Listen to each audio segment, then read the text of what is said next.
नमस्कार, आप देख रहे हैं इंडिया वॉइस। मैं हूं आपके साथ जो है बुलेटिन की शुरुआत करते हैं जानकारी के साथ। लखनऊ से खबर सामने आ रही। बसपा सुप्रीमो मायावती ने किया बड़ा खुलासा। अखिलेश यादव से गठबंधन टूटने की वजह बताई। अखिलेश यादव ने फोन उठाना बंद कर दिया था। मायावती ने खुलासा किया है 2019 में गठबंधन के बावजूद 5 सीटें मिली। तो बसपा सुप्रीमो मायावती का यह खुलासा अखिलेश यादव के साथ गठबंधन टूटने को लेकर जो है उन्होंने खुलासा किया है और गठबंधन टूटने के पीछे की वजह भी बताए। और उन्होंने कहा कि 2019 में गठबंधन के बावजूद 5 सीटें मिली। अखिलेश यादव ने फोन उठाना बंद कर दिया था। यह दावा मायावती ने अपनी बुकलेट में किया है। 2027 चुनाव के लिए बांटी जा रही बुकलेट में मायावती ने इसका जिक्र किया है। विधानसभा चुनाव के मद्देनजर बुकलेट बांटी जा रही है। पार्टी पदाधिकारियों कार्यकर्ताओं में ये बुकलेट बांटे जा रहे हैं। तो ये जानकारी अखिलेश से गठबंधन टूटने की वजह मायावती ने बताई है और अपनी बुकलेट में जो है उन्होंने इसका जिक्र किया है। पार्टी पदाधिकारियों कार्यकर्ताओं में ये बुकलेट बांटी जा रही है। आपको बताते चले विधानसभा चुनाव के मद्देनजर ये बुकलेट बांटे जा रहे हैं। और इसी खबर पर ज्यादा जानकारी के साथ मोहम्मद आसिफ हमारे सहयोगी हमारे साथ लखनऊ से जुड़ गए हैं। आसिफ, देखें अखिलेश यादव के साथ अब जो है गठबंधन टूटने पर मायावती ने बड़ा खुलासा किया है। देखिए, जो ही जिस तरह से 2024 के चुनाव का रिजल्ट आया और इस रिजल्ट में बसपा प्रमुख मायावती पूरी तरह से फेल हो गई, क्योंकि उनका जो काडर वोट था दलित और पिछड़ा वर्ग वो कहीं न कहीं इंडिया गठबंधन में शिफ्ट कर गया था। इससे बसपा प्रमुख मायावती की टेंशन और भी बढ़ गई है। और जिस तरह से उपचुनाव में जो बसपा प्रमुख मायावती पहली दफा जो अपने प्रत्याशी उतारेगी, क्योंकि इससे पहले कभी भी किसी उपचुनाव में बसपा ने कोई भी प्रत्याशी नहीं उतारा था। और इसके साथ ही 2027 का रण भी है और इस रण में परचम तभी बसपा का लहराएगा जब उनके साथ दलित, पिछड़ा और मुस्लिम वोटर जुड़ेगा।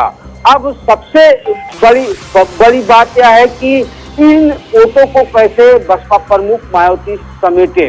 तो लगातार, क्योंकि जिस तरह से समाजवादी पार्टी पीडीए फार्मूले पर चलकर 37 सीट जीती और बसपा अपने पुराने फार्मूले पर चलकर 0 पर पहुंच गई, गठबंधन भी नहीं हुआ। तो ऐसे में जिस तरह से बसपा प्रमुख मायावती ने एक बड़ा खुलासा किया है और कहीं न कहीं अखिलेश यादव पर निशाना भी साधा है। बसपा प्रमुख मायावती ने कहा है कि वह गेस्ट हाउस कांड को भुलाकर समाजवादी पार्टी से गठबंधन किया था, क्योंकि उन्हें बीजेपी को रोकना था। तो कहीं न कहीं यह कहने की कोशिश की है कि वह बीजेपी को हराने के लिए गठबंधन में शामिल हुई थी 2019 के चुनाव में। बिल्कुल आसिफ, जिस तरीके से अभी उन्होंने जिक्र किया है कि अखिलेश यादव ने जो है फोन उठाना बंद कर दिया था, अगर हम देखें तो दोनों ही दल जो है पीड़ितों के लिए और जो SC ST है, जो पिछड़े वर्ग हैं, उनके लिए काम करने की बात करती है। लेकिन ऐसा क्या कि गठबंधन में दोनों ही दल आपस में ही भिड़ गए? देखिए, जो ही चाहे समाजवादी पार्टी हो या फिर बसपा, फार्मूले का नाम भले अलग है लेकिन फार्मूला एक ही है।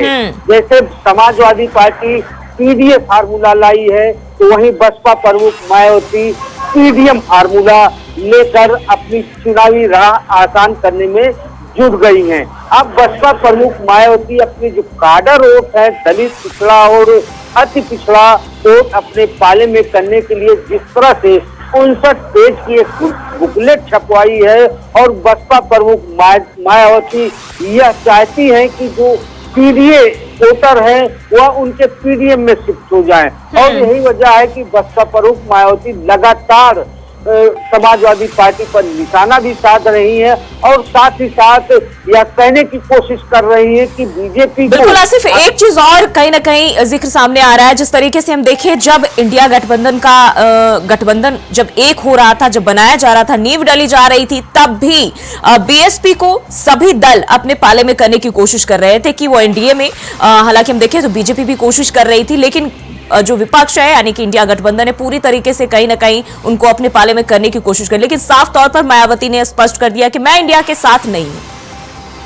देखिए, जो ही अगर बात लोकसभा 2024 की करें तो इंडिया गठबंधन में समाजवादी पार्टी, कांग्रेस दोनों दल यह चाह रहे थे कि बसपा प्रमुख मायावती की भी इस गठबंधन में एंट्री हो जाए, जिससे 2024 का रण जो है बड़ी मजबूती के साथ लड़ा जाए। लेकिन इन सब के बीच जिस तरह से बसपा प्रमुख मायावती ने अकेले दम पर चुनाव लड़ा और शून्य पर पहुंच गई, इससे पीछे यह कहा जा रहा है और यह आरोप भी समाजवादी पार्टी और अन्य दलों की तरफ से लगाया गया कि कहीं न कहीं बसपा प्रमुख मायावती बीजेपी के लिए बैटिंग करती है और जो उनके वोटर था उनके दिलो दिमाग में भी यही बस गया कि बसपा प्रमुख मायावती कांग्रेस और समाजवादी पार्टी को हराने के लिए और बीजेपी का रास्ता साफ करने के लिए अकेले दम पर चुनाव लड़ना चाहती है। क्योंकि अगर वोटों का बंटवारा हुआ, क्योंकि चाहे समाजवादी पार्टी हो या कांग्रेस हो या फिर बसपा, सभी के एक वोट बैंक एक ही है, दलित, पिछड़ा और मुस्लिम, और इन वोटों में अगर सेंधमारी हो जाती तो कहीं न कहीं इंडिया गठबंधन को बड़ा झटका लगता है। बिल्कुल आसिफ, तो वोट बैंक एक ही है लेकिन रास्ते अलग अलग। बहुत बहुत शुक्रिया तमाम जानकारी के लिए आसिफ आपका। तो अखिलेश यादव ने फोन उठाना बंद कर दिया था। मायावती ने खुलासा किया है गठबंधन टूटने पर, अपने बुकलेट में इसका जिक्र किया है जो कि पार्टी पदाधिकारियों कार्यकर्ताओं को वितरित किया जा रहा है। वहीं लखनऊ से एक और जानकारी सामने आ रही है। अटल आवासीय विद्यालयों के नए सत्र की शुरुआत सीएम योगी आदित्यनाथ लखनऊ से शुभारंभ करेंगे। 18 मंडलों में अटल आवासीय विद्यालयों के नए शैक्षिक सत्र 2024-25 का शुभारंभ होगा। अटल आवासीय विद्यालय में 6480 छात्राएं सत्र में प्रवेश करेंगे। तो ये जानकारी सामने आ रही। पिछले वर्ष 11 सितंबर को पहले शैक्षिक सत्र का शुभारंभ किया गया था। श्रमिक और कोविड-19 में अनाथ हुए बच्चों को शिक्षा जो है इसके तहत दी जाएगी। मुख्यमंत्री बाल सेवा योजना के तहत शिक्षा दी जा रही है। तो ये जानकारी सामने आ रही है। अटल योजना को लेकर मुख्यमंत्री बाल सेवा योजना के तहत शिक्षा दी जा रही है। जो भी बच्चे अनाथ हुए हैं श्रमिक और कोविड-19 के दौरान, उनके लिए एक विशेष पहल कह सकते हैं। पिछले साल 11 सितंबर को पहले शैक्षिक सत्र का शुभारंभ किया गया था। वहीं अब जो है विद्यालयों के नए शैक्षिक सत्र 2024-25 का शुभारंभ किया जाएगा। मुख्यमंत्री योगी आदित्यनाथ करेंगे 18 मंडलों में आवासीय विद्यालयों के नए शैक्षिक सत्र की शुरुआत।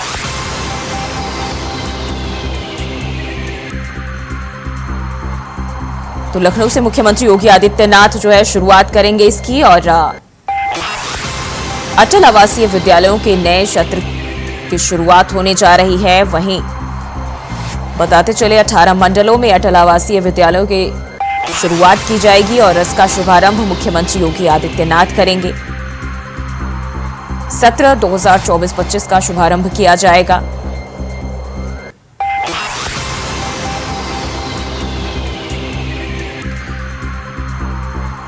वहीं आपको बता दें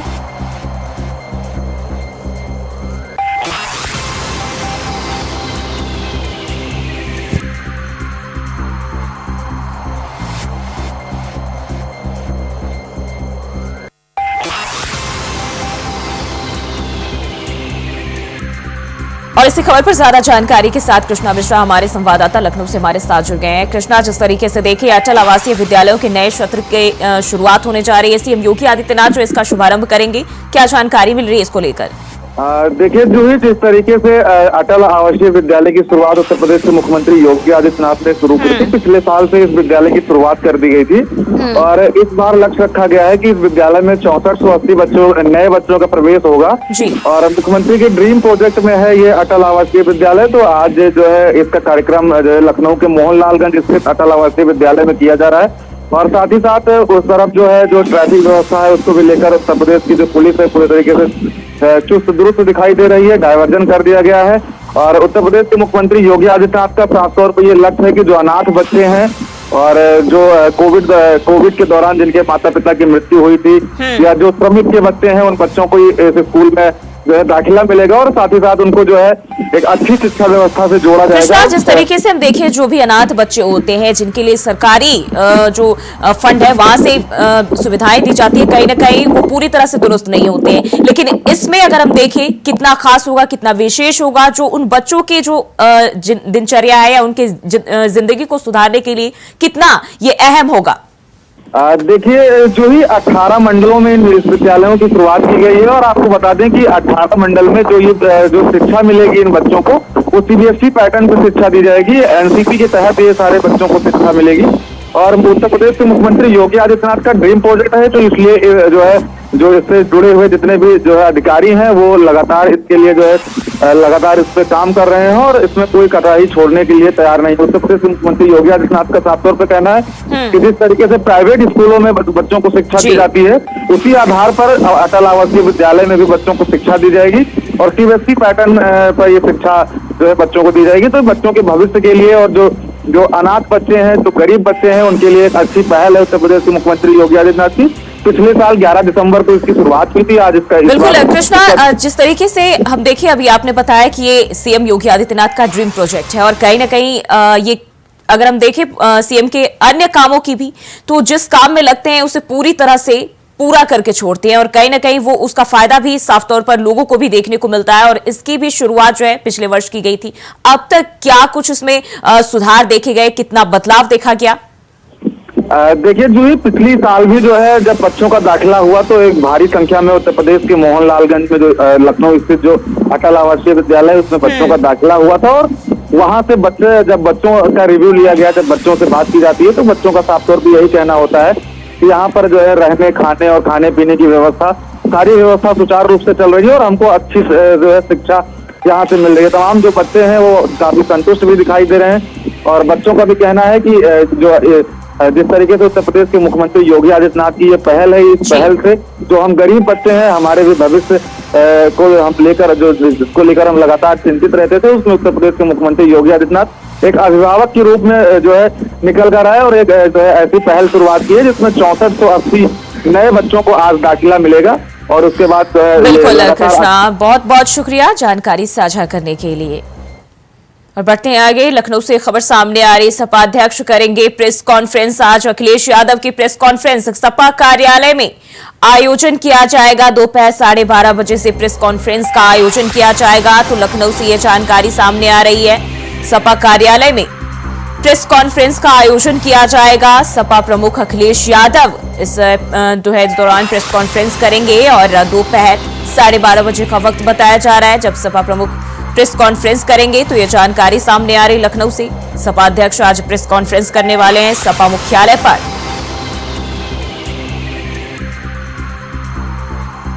दोपहर 12:30 बजे से प्रेस कॉन्फ्रेंस कर सकते हैं और उस दौरान जो है बातचीत करेंगे।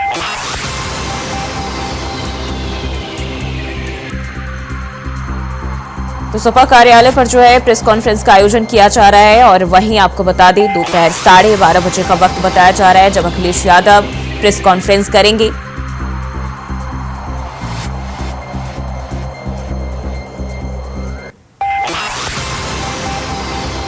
और इसी खबर पर ज्यादा जानकारी के साथ मोहम्मद आसिफ हमारे सहयोगी फोन लाइन पर हमारे साथ एक बार फिर से जुड़ गए हैं। आसिफ, जिस तरीके से खबर सामने आ रही है, आज समाजवादी पार्टी के अध्यक्ष अखिलेश यादव प्रेस कॉन्फ्रेंस करने वाले हैं, क्या जानकारी आ रही है सामने?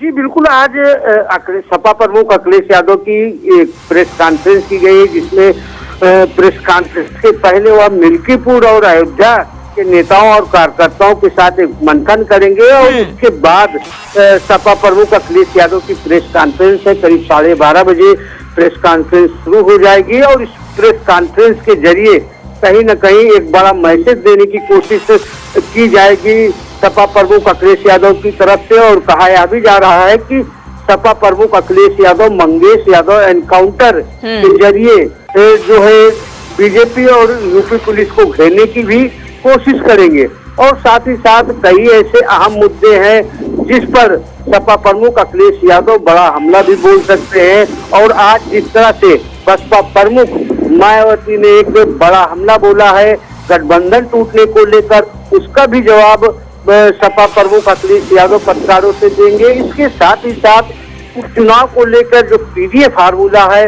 उसको मजबूत करने की जो रणनीति है उसके बारे में भी चर्चा कर सकते हैं अखिलेश यादव। तो कुल मिलाकर यह कहा जा सकता है कि अखिलेश यादव की यह प्रेस कॉन्फ्रेंस बेहद अहम है क्योंकि लगातार मंगेश यादव एनकाउंटर को लेकर उनको घेरने की कोशिश सत्ता पक्ष की तरफ से की गई थी। लगातार वार और पलटवार चल रहा है और जिस तरह से सुल्तानपुर सराफा डकैती कांड में पुलिस ने एक बड़ी उपलब्धि अभी कल ही मिली थी, लेकिन उसके पहले लगातार एनकाउंटर पर सवाल खड़े कर रहे हैं और यह कहने की कोशिश किया है कि पीडीए के जो लोग हैं उनको ही एनकाउंटर में निशाना बनाया जा रहा है। तो इस पर भी सपा प्रमुख अखिलेश यादव चर्चा करेंगे। जी आसिफ, बहुत बहुत शुक्रिया जानकारी साझा करने के लिए। और वहीं लखनऊ में आज निकलेगा चुप ताजिए का जुलूस। पुराने लखनऊ के कई इलाकों से होता हुआ जाएगा जुलूस। नाजिम साहब इमामबाड़ा से काजमैन तक निकाला जाएगा जुलूस के मद्देनजर रास्तों को डायवर्ट किया गया। जुलूस की ओर जाने वाले सभी रास्तों को डायवर्ट किया गया है। तो ये जानकारी सामने आ रही, पुराने लखनऊ के कई इलाकों से होता हुआ जुलूस जाएगा और इसी के तहत जो है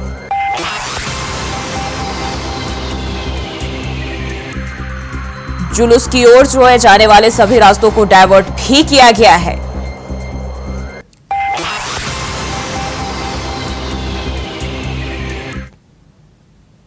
और वहीं मिर्जापुर से खबर सामने आ रही है, एक्सिस बैंक के गार्ड की गोली मारकर हत्या, 2 कैश वैन कर्मी भी घायल हुए हैं। लूट की घटना को दिया गया अंजाम, घटना में शामिल आरोपी गिरफ्तार।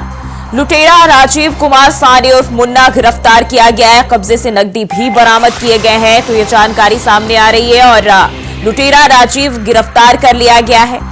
तो लूट की घटना को अंजाम दिया गया है और एक्सिस बैंक के गार्ड की गोली मारकर हत्या कर दी गई है। 2 कैश वैन कर्मी भी इस दौरान घायल हुए हैं। मिर्जापुर से ये जानकारी सामने आ रही, लूट की घटना को लेकर ये हमला और इसमें एक जो गार्ड की मौत हुई है, वहीं 2 घायल भी हुए हैं। कैश वैन कर्मी जो है घायल हुए हैं और लूट की घटना को अंजाम दिया गया है। आपको बताते चले, घटना में शामिल आरोपी जो है वो गिरफ्तार कर लिया गया और ये तस्वीरें आप देख सकते हैं। लूट की घटना को अंजाम दिया गया, जहां एक गार्ड की मौत हो गई है, वहीं 2 कैश वैन कर्मी जो है वो घायल हुए हैं। और पिछले साल 12 सितंबर 2023 को जनपद में एक घटना हुई थी जिसमें कि एक कैश वैन को लूटा गया था। इसमें लगभग 40 लाख रुपए थे और उसके इस लूट के दौरान जो उसका सुरक्षा गार्ड था उसको गोली मारी गई थी, जिससे उसकी मृत्यु हो गई थी। तत्काल इस घटना के अनावरण के लिए कई टीमों को लगाया गया था और उसके बाद कुछ दिन बाद इस घटना की जो विवेचना है वो यूपी एसटीएफ को ट्रांसफर की गई थी। एसटीएफ की टीम लगातार इस पे काम कर रही थी और मिर्जापुर की टीम जो है उसके सहयोग में कार्य कर रही थी। इस घटना का फाइनली अनावरण हुआ है और इसमें 4 लोग हैं, जिसमें एक व्यक्ति है राजीव कुमार साहनी उर्फ मुन्ना साहनी, एक है अमन, एक अंबानी और एक आनंद है। ये लोग वैशाली जिले के रहने वाले हैं, बिहार के, और पूर्व में इस तरह की बहुत सारी घटनाएं लोगों ने कारित कर रखी हैं। इनके ऊपर से AK-47 कार्बाइन पिस्टल इत्यादि भी बरामद हो रखे हैं पहले से। और एक जघन्य घटना हुई थी जिसमें ब्लॉक प्रमुख की भी इन लोगों ने हत्या कर दी थी। तो इस तरह से ये इस तरह की घटनाओं करने के आदी हैं और जो टीमें काम कर रही थी, सीसीटीवी फुटेजेस वगैरह भी हम लोगों के पास थे, उससे भी पहचान कराई जा रही थी। जो हमारे लोकल इन्फॉर्मर्स थे वो भी बता रहे थे और कई इलेक्ट्रॉनिक साक्ष्य भी थे हम लोगों के पास, जिसके आधार पर सभी चीजों को मिला के इस गैंग तक पहुंची टीमें। और लूट की घटना को अंजाम दिया गया और ये तस्वीरें आप देख सकते हैं सीसीटीवी में कैद हो गई है और आप अपनी टीवी स्क्रीन पर देख सकते हैं। 4 लोग जो इसमें बताए जा रहे हैं शामिल थे और फिलहाल पुलिस ने एक को गिरफ्तार कर लिया है। और इस खबर पर ज्यादा जानकारी के साथ कमलेश हमारे सहयोगी मिर्जापुर से हमारे साथ लाइव जुड़ गए हैं। कमलेश, ये पूरा मामला क्या है और अभी तक क्या जानकारी सामने आई है? देखिए, बता दें कि इस घटना के हुए आज का ही दिन था, 9वां महीना 12 तारीख पर जो है 2023 था, लेकिन 2024 हो गया। अभी तक ये चारों गिरफ्तार नहीं किए गए थे क्योंकि इतनी भारी घटना का जैसा देख सकते हैं कि हम एक्सिस बैंक के ठीक सामने हमारे जो एक्सिस बैंक के जो एक बाइक से बैठे हुए यही पे कैश वैन लगाई गई थी। जैसे कैश बैंक लगाई गई और उसका जैसे गेट खोला तो पीछे 4 अपराधी और लुक टुक यहाँ पे बैठे थे, तुरंत ताबड़तोड़ फायरिंग करने लगे। 2 गार्ड इसमें घायल हो गए। एक गार्ड जो जय सिंह है, मौके पर ही उनकी मृत्यु हो गई। पर बता दें कि जो उनके बक्से से 40,79,162 रुपए लेकर अपराधी लोग फरार हो गए। वो बता दे कि जो सब बिहार से रहने वाले थे, चारों लोग अपनी राय बात बना कर आए थे, किसी बाहर जगह होटल में भी टिके थे और 2 से 3 दिन पहले आकर रेकी भी यहाँ पर किए थे। अभी पूछताछ के दौरान तो पुलिस ने ये बताया है कि जो है कि ये सब इसी तरह का काम करते हैं, बिहार में भी कई घटनाओं को अंजाम दिए। हालांकि बहुत ढेर सारे मुकदमे भी इन लोग के ऊपर है और इनके घर से AK-47 और कुछ माइंस भी बरामद किए गए। बता दें कि अभी मिर्जापुर पुलिस जो है कि गिरफ्तार नहीं कर पाई थी। हालांकि ये काम पूरी जो है STF वाराणसी को ट्रांसफर कर दी गई थी। अभी बता दें साल भर से लगे थी, STF ने बड़ी मशक्कत के पास जो 1 लोगों को गिरफ्तार करी है। अब देखिए बहुत से जल्द जो 3 लोग और है उन लोगों को भी गिरफ्तार करने वाली है। बता दें कि जो साहनी है जो कि राजीव कुमार साहनी उर्फ मुन्ना जिनका नाम है, इनके पास से 1,93,000 बरामद किया गया और एक मोबाइल। ये ने किस तरह से घटना की है, कैसे सारी बात यहाँ पे मिर्जापुर पुलिस को बताया। मिर्जापुर पुलिस अब जो है कि फिर तलाश कर रही है। जो 3 लोग और अपराधी यहाँ पर घटना घटित करके चले गए थे। बिल्कुल कमलेश, जो एक की मौत हो गई है लेकिन 2 लोग जो है घायल हुए हैं और जो घायल है उनके क्या हालात बताए जा रहे हैं, साथ ही साथ जो अन्य फरार आरोपी हैं कब तक पुलिस का क्या कहना है, कब तक उन पर कार्रवाई की जाएगी, कब तक उनको पकड़ा जा सकता है? देखिए पुलिस का कहना है कि 1 लोग पकड़े गए, इनके साथ पीछे जो 3 लोग और भी फरार हुए उनको भी जल्द से जल्द STF पुलिस और मिर्जापुर पुलिस मिलकर पकड़ेगी। हालांकि मिर्जापुर के जनपद वासियों का एक सवाल पैदा होता है कि 1 साल हो गए इस गार्ड को गोली लगे हुए, पर अभी तक मिर्जापुर पुलिस इनको क्यों नहीं गिरफ्तार कर पाई। हालांकि कहीं न कहीं से कमजोरी मिर्जापुर पुलिस को सामने उभर के आई है कि इनके हाथ में बिल्कुल नहीं रहा तो इन्होंने STF को ट्रांसफर क्यों कर दिया है। और साल भर होने के बाद STF की टीम ने बाहर की टीम लगकर जो है कि इस गार्ड के हत्यारे को 1 लोग को सिर्फ पकड़ पाई। अभी 3 लोग बिल्कुल फरार हो चुके हैं। जो अब मिर्जापुर पुलिस कहना है कि जल्द से जल्द इनको भी 3 लोग को मिर्जापुर पुलिस और STF टीम मिलकर और जल्द ही पकड़ेगी। जी कमलेश, बहुत बहुत शुक्रिया जानकारी साझा करने के लिए। और वहीं बढ़ते हैं आगे, लखनऊ से खबर सामने आ रही है। RML आयुर्विज्ञान संस्थान का 4th स्थापना दिवस, यानी कि CM योगी आदित्यनाथ जो है इस स्थापना दिवस में शामिल होंगे। तो 4था स्थापना दिवस RML आयुर्विज्ञान संस्थान का और मुख्यमंत्री योगी आदित्यनाथ इस समारोह में शामिल होंगे। मुख्य अतिथि के रूप में डिप्टी CM ब्रजेश पाठक भी कार्यक्रम में अति विशिष्ट अतिथि के रूप में पहुंचेंगे। प्रमुख सचिव स्वास्थ्य पार्थ सारथी सेन शर्मा मौजूद रहेंगे। वहीं मुख्य सचिव मनोज कुमार सिंह कार्यक्रम में शामिल होंगे। 13 सितंबर को जुपिटर प्रेक्षागृह IGP में इस कार्यक्रम का आयोजन किया जाएगा, जिसमें CM योगी आदित्यनाथ और डिप्टी CM ब्रजेश पाठक समेत अन्य कई दिग्गज इसमें मौजूद रहेंगे।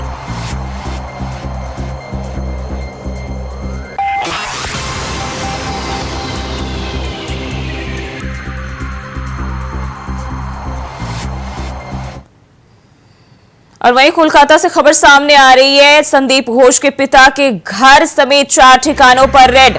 तो ये जानकारी सामने आ रही है। ईडी का वित्तीय धोखाधड़ी में एक्शन, अस्पताल में भ्रष्टाचार के सिलसिले में छापेमारी जारी। ईडी ने आरजी कर कई स्थानों पर छापेमारी की है। संदीप घोष के करीबी सहयोगियों के घर भी जो है इसमें शामिल है। आरजी कर भ्रष्टाचार मामले में ईडी की छापेमारी, पिता के आवास समेत कई जगह दबिश ईडी की ओर से दी गई है। तो आपको बता दें, महिला डॉक्टर से रेप हत्याकांड के मामले में जो लगातार कार्रवाई देखी जा रही है और अब संदीप घोष के पिता के घर समेत कई अन्य ठिकानों पर भी ईडी की ओर से छापेमारी की गई। आपको बता दें, पिता के आवास समेत कई जगह ईडी की ओर से दबिश दी गई है।